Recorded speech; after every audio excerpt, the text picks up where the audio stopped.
Bismillahirrahmanirrahim. Our next property is property number 3.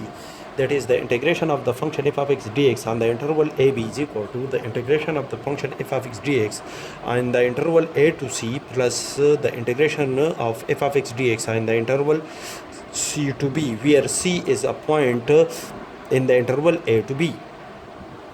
Proof. Suppose f of x, the integration of f of x is equal to capital F of x.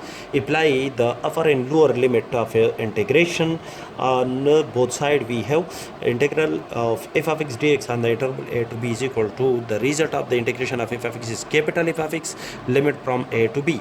I apply the upper and lower limit, which is equal to f of b minus f of a, according to the first fundamental theorem of integration.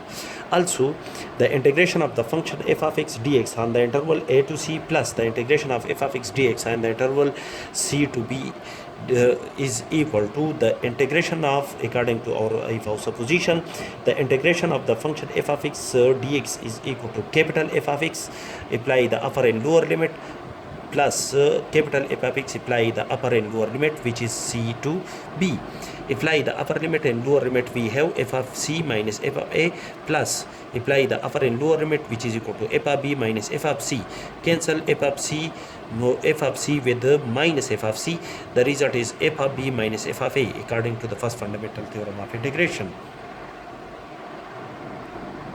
From equation number first and equation number second, these results are the same.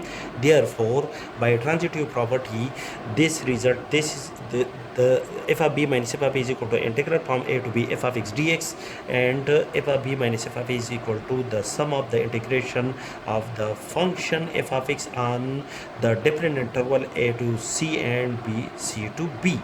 These are the same, which is required.